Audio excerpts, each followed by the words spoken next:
یہ اللہ کے رسول حضرت محمد مصطفیٰ صلی اللہ علیہ وآلہ وسلم کی زندگی کی 49ویں منزل تھی۔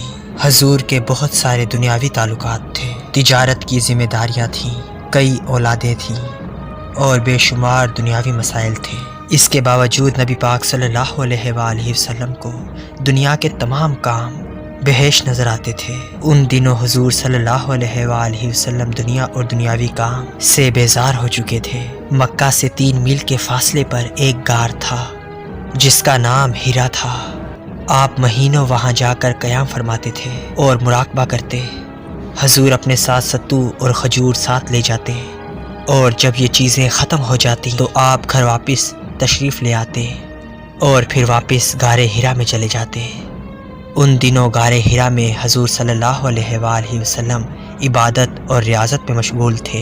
یہ وہی عبادت تھی کہ جب آپ کے جد حضرت ابراہیم علیہ السلام نبوت سے پہلے کیا کرتے تھے، یعنی کائنات پہ غور و فکر اور اپنا محاسبہ کرنا۔ غار ہیرا میں حضور اکرم صلی اللہ علیہ وآلہ وسلم کے دل میں ہزاروں سوالات پیدا ہوتے۔ ان افلاک چاند تاروں کی تخلیق کس طرح ہوئی؟ نبوت کیا چیز ہے اور آب حیات کیا ہے؟ حضور کبھی کبھی پہاڑ سے اتر کر صحرا میں چلے جاتے اور کچھ وقت بعد غار میں واپس آ جاتے اور اس طرح یہ بے چینی یوں ہی بڑھتی رہی۔ حضور کوہ ہیرا کے چٹانوں، آسمان اور میدانوں میں ان سوالوں کے جوابات تلاش کرتے اور اس طرح لیل و نہار کی کئی گردشیں گزرتی رہیں، یہاں تک کہ حضور صلی اللہ علیہ وآلہ وسلم کو روزانہ خواب آنے لگے اور ایسے خواب جو بالکل سچ ہوتے۔ جو آپ صلی اللہ علیہ وآلہ وسلم خواب میں دیکھتے وہ اگلی صبح بالکل سچ ثابت ہوتا۔ روایتوں کے مطابق کہ ایک رات غار ہیرا میں ہر طرف خاموشی اور گھپ اندھیرا تھا۔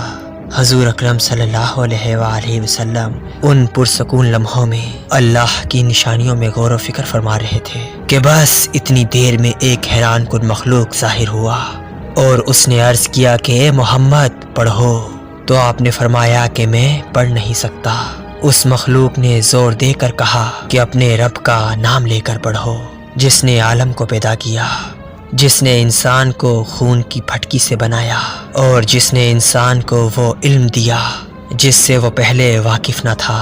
اس مرتبہ اس مخلوق نے کئی مرتبہ زور دے کے یہ کہا کہ پڑھو۔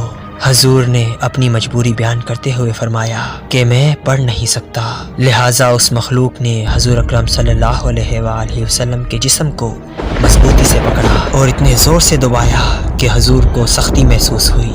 اس نے یہ عمل 3 مرتبہ کیا اور اس کے بعد آپ صلی اللہ علیہ وآلہ وسلم کو یوں محسوس ہوا کہ کوئی پیغام ان کے اندر ضبط ہو گیا ہے جس کا وزن آپ محسوس کر رہے تھے۔ یہ ساری چیزیں اچانک ہوئیں اور اس قدر عجیب و غریب تھا کہ حضور پر لرزہ طاری ہو گیا۔ آپ کانپتے ہوئے غار ہیرا سے باہر نکلے اور حیرت کے عالم میں آہستہ آہستہ ہیرا سے نیچے اترنے لگے۔ ابھی آدھا راستہ ہی طے ہوا تھا کہ وہ غیر معمولی مخلوق دوبارہ نظر آئی۔ اس مرتبہ وہ مخلوق اپنی اصل صورت میں ظاہر ہوئی جس کے 600 پر تھے۔ اس نے حضور کو بلند آواز سے کہا کہ آپ اللہ کے رسول ہیں اور میں جبرائیل امین ہوں۔ حضور اکرم صلی اللہ علیہ وآلہ وسلم حیرانی کے عالم میں گھبرائے ہوئے اپنے تیز تیز قدم اٹھائے گھر کی طرف روانہ ہو رہے تھے۔ یہ تاریک رات کی کوئی پہر تھی اور حضور اکرم صلی اللہ علیہ وآلہ وسلم اپنے گھر کے بستر پر لیٹے تھے۔ آپ کا سارا بدن کانپ رہا تھا اور بخار کی شدت سے آپ کا پورا جسم کانپ رہا تھا۔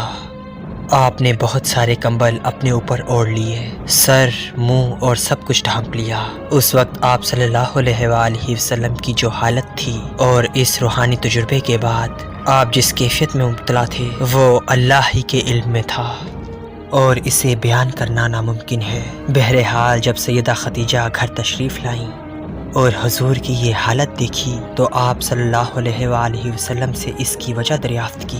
لہٰذا اللہ کے رسول نے شروع سے لے کر آخر تک پورا واقعہ تفصیل سے بتایا۔ حضرت خدیجہ نہایت ہی باصبر اور باہمت خاتون تھیں۔ آپ نے اپنے شوہر کو تسلی اور حوصلہ دیا اور کہا کہ آپ تو ایک نیک اور سچے انسان ہیں، اللہ آپ کو کبھی کسی عذاب میں مبتلا نہیں کرے گا۔ یہ قوت و جبروت کی رات تھی، یہ جلالت والی رات تھی۔ اس رات دونوں نے جاگ کر گزار دی۔ اس رات کائنات جاگم و ساکت تھی، نہ کوئی حرکت تھی اور نہ کوئی آواز، بس اللہ بول رہا تھا اور بندہ سن رہا تھا۔ رات ڈھلنے لگی تو حضور اکرم صلی اللہ علیہ وآلہ وسلم کی بے چینی کو دیکھ کر بی بی خدیجہ گھبرانے لگی اور آپ سے کہنے لگی کہ میں آپ کو اپنے چچا زاد نوفل بن ورقہ کے پاس لے جاتی ہوں، شاید وہ اس واقعے کے متعلق کچھ بتا سکیں۔ دراصل ورقہ بن نوفل ایک بہت بڑے عالم اور راہب تھے اور دین نصارہ کے پیروکار تھے۔ وہ نہ مشرک تھے اور نہ بتوں کی پوجا کیا کرتے تھے اور نہ ہی عیسیٰ علیہ السلام کو خدا مانتے تھے۔ قریش مکہ ان کے علم کی وجہ سے ان کی بہت تعظیم کیا کرتے تھے۔ حضرت خدیجہ اور نبی پاک صلی اللہ علیہ وآلہ وسلم ورقہ بن نوفل کے پاس پہنچی اور ورقہ سے کہا کہ یہ دیکھیے آپ کے بھائی کے ساتھ غار میں ایک عجیب و غریب واقعہ پیش ہوا ہے۔ اس پر حضور نے ورقہ کو پورا واقعہ سنایا۔ ورقہ بن نوفل نے جب پورا قصہ سنا تو کہا کہ اے خدیجہ، تمہیں خوش رنجی ہو، تمہارے شوہر کے پاس تو وہی ناموس آیا ہے جو موسیٰ اور عیسیٰ پر اترا تھا۔ تو پھر ورقہ نے کہا کہ کاش میں جوان ہوتا اور اس وقت تک زندہ رہتا جب آپ لوگوں کو اللہ کی دعوت دیں گے، کاش میں اس وقت آپ کی مدد کرتا اور اس عظیم کام میں بڑھ چڑھ کر حصہ لیتا، کاش میں اس وقت تک زندہ رہوں جب آپ کی قوم آپ کو جھٹلائے گی اور آپ کے ساتھ جنگیں لڑیں گی یہاں تک کہ آپ کو مکہ سے نکال دیا جائے گا، اور اگر میں اس وقت تک زندہ رہا تو میں اللہ کے دین کی حمایت کروں گا اور آپ کا ساتھ دوں گا۔ تو اس پر رسول اکرم صلی اللہ علیہ وآلہ وسلم نے فرمایا، کیا میری قوم مجھے میرے وطن سے نکال دے گی؟ ورقہ نے کہا کہ ہاں، کیونکہ اس سے پہلے جس نے بھی یہ دعوت دی تو اس پر ظلم ڈھائے گئے۔ پھر ورقہ نے حضرت خدیجہ سے کہا کہ تمہارے شوہر بے شک سچے ہیں، در حقیقت یہ باتیں نبوت کی ابتدا ہیں۔ پہلی وحی کے متعلق اللہ پاک نے اپنے مقدس کتاب قرآن پاک میں یہ ارشاد فرمایا ہے، اے کپڑے میں لپٹنے والے، اٹھو اور لوگوں کو خبردار کرو اور اپنے رب کی بڑائی کا اعلان کرو اور اپنے کپڑے پاک رکھو اور گندگی سے دور رہو اور بدلہ پانے کی غرض سے احسان نہ کرو اور اپنے رب کی خاطر صبر کرو۔